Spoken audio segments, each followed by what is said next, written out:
Hello friends, હું જ્યોતિ ગજ્જર સુરતથી. આજે હું તમારી સાથે કંડોઈની રીતથી કોપરા પાક ઘરે કેવી રીતે બનાવવો એની રેસીપી શેર કરીશ. એકદમ સોફ્ટ, મોઢામાં મૂકતાની સાથે જ ઓગળી જાય એવી આ મીઠાઈ ખાવામાં બહુ જ સ્વાદિષ્ટ લાગે અને ઓછી મહેનતે ઝટપટ બનાવી શકાય.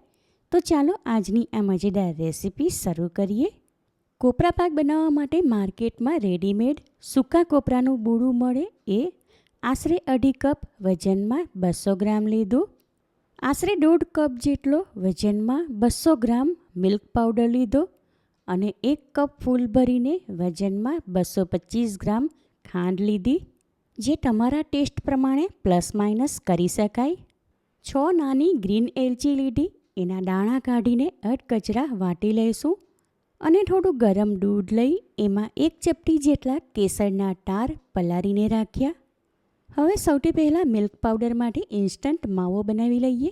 એના માટે આ મિલ્ક પાવડરમાં 1 કપ ભરીને હૂંફાળું દૂધ ઉમેરું છું. ત્યારબાદ બંનેને સારી રીતે મિક્સ કરી લઈએ. એક પણ લમ્સ ન રહે એ પ્રમાણે દૂધમાં મિલ્ક પાવડર મિક્સ કરી લીધો. હમણાં આ વાસણ ઉપર ઢાંકણ લગાવી સાઈડમાં રાખું છું. હવે આગળના સ્ટેપમાં ખાંડની ચાસણી બનાવી લઈએ. એના માટે એક ફ્રાયપેન લઈને સ્ટવ ઉપર ગરમ કરવા મૂકી ત્યાં ગેસ ફ્લેમ મીડિયમ તરફ રાખીને એમાં અડધો કપ જેટલું પાણી લઉં છું. જેટલી ખાંડ એનાથી અડધું પાણી લીધું. હવે એમાં ખાંડ ઉમેરીને મિક્સ કરી લઈએ. ઇલાયચીના દાણા કાઢીને અધકચરા વાટી લીધા એ આમાં ઉમેરી દઉં છું, એટલે ચાસણીમાં ઇલાયચીનો એકદમ મસ્ત ફ્લેવર આવી જાય. થોડી વાર પછી આમાં ખાંડ ઓગળી ગઈ અને આ ચાસણી ગરમ થઈને ઉકળવા લાગી. કોપરા પાકમાં ઉપરથી નાખવા માટે 10 નંગ બદામ અને 1 ટેબલસ્પૂન જેટલી પિસ્તા લીધી. આ બંનેને પાતળી સ્લાઇસમાં કાપી લઈશું. આશરે 10 મિનિટ પછી ચાસણી થોડી ઘટ્ટ થઈ ગઈ. એને ચેક કરી તો એમાં અડધો તાર થવા લાગ્યો. હજુ થોડી વાર માટે થવા દઈએ.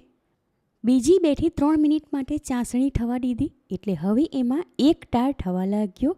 માટે ગેસ ફ્લેમ બિલકુલ લો તરફ કરી દઉં છું અને ત્યારબાદ એમાં કોપરાનું બૂરું ઉમેરીને સારી રીતે મિક્સ કરી લઈએ.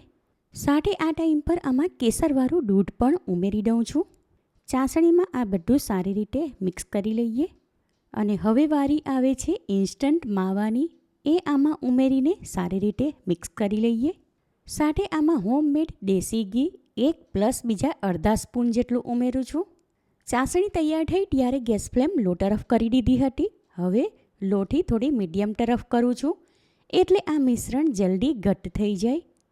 મિશ્રણ કન્ટિન્યુ હલાવતા રહીને કૂક કરી લીધું, એટલે પહેલાં કરતાં થોડું ઘટ્ટ થઈ ગયું, તમે જોઈ શકો છો. બીજી 3 થી 4 મિનિટ માટે આ મિશ્રણ કૂક કરી લીધું, એટલે હવે એને ઠાળી શકાય એવી કન્સિસ્ટન્સીમાં આવી ગયું, તમે જોઈ શકો છો. મિશ્રણમાં ટવેટો ફેરવીએ તો એક જગ્યા પર ભેગું થઈ જાય છે અને ફ્રાયપેનના તળિયામાં પણ હવે ઘી દેખાવા લાગ્યું, માટે ગેસ ફ્લેમ ઓફ કરી દઉં છું. ત્યાર પછી આ મિશ્રણ થાળી અથવા મીઠાઈની ચોકીમાં કાઢી લઈએ. કોપરા પાકનું મિશ્રણ આ સ્ટીલની થાળીમાં કાઢી લીધું. એને પહેલેથી જ ઘી લગાવીને ગ્રીસ કરી લીધી હતી. હવે આ મિશ્રણ થાળીમાં સરખી રીતે ફેલાવીને ઉપરથી ફ્લેટ કરી લઈએ. આમાં ઉપરથી બદામ અને પિસ્તાની કતરણ નાખું છું. છેલ્લે ટવેઠા વડે કોપરા પાકની ઉપર હલકે હાથે પ્રેસ કરું છું, એટલે બદામ પિસ્તાની કતરણ એમાં સારી રીતે ચીપકી જાય. હવે જ્યાં સુધી કોપરા પાક સારી રીતે જામી ન જાય ત્યાં સુધી આ થાળી આમને આમ સાઈડમાં રાખું છું.